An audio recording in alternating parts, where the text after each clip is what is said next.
Hey guys, it's me. Hey, I'm standing on the side of a highway, but this is a really important highway. Right down the street is Port Royal, and as you can see behind me, the reason I'm standing here is because this is where John Wilkes Booth and David Herold's end came to be. Just up the street, right up there, is where the old Garrett barn used to be. The old Garrett barn was a tobacco barn, and 12 days after he shot President Lincoln, John Wilkes Booth and David Herold slowly made their way out of D.C. They had to stop at Dr. Mudd's house for John Wilkes Booth to get his leg set. But after that, they just poked and prodded their way south into Virginia. And it was here, 12 days after, that they holed up for a couple of nights in Richard Garrett's tobacco barn.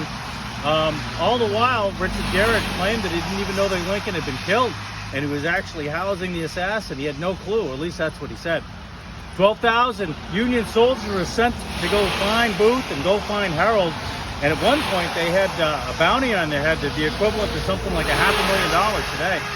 In any event, 12 days, Booth's luck ran out right up there.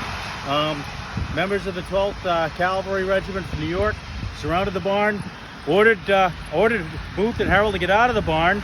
David Herold came out, and Booth himself stayed in the barn. The Union soldiers said, if you don't come out, we're going to set the barn on fire, which they did. And so all the while, the barn's burning up. And Sergeant Boston Corbett happened to peer between the boards and could see Booth. He claimed that he saw Booth picking up a rifle and getting ready to shoot it. So he shot John Wilkes Booth in the back of the head. Ironically enough, exactly where John Wilkes Booth had shot Lincoln. In this case, Booth crumples to the floor. Soldiers drag him out and actually dragged him up to the front porch of Garrett's house. And he lingered on for about 2 hours before he finally died. His last words were, by the way, he asked for his hands to be put up in front of his eyes. And so he looked at his own hands and he said the words, useless, useless. Those are the last words he ever said. He died. That blood stain on Richard Garrett's house actually became quite a tourist attraction. Many years passed. Richard sold the property and lost a lot of the tobacco barn, and eventually the government bought most of this land now, and it's actually a U.S. Army fort, Fort A.P. Hill.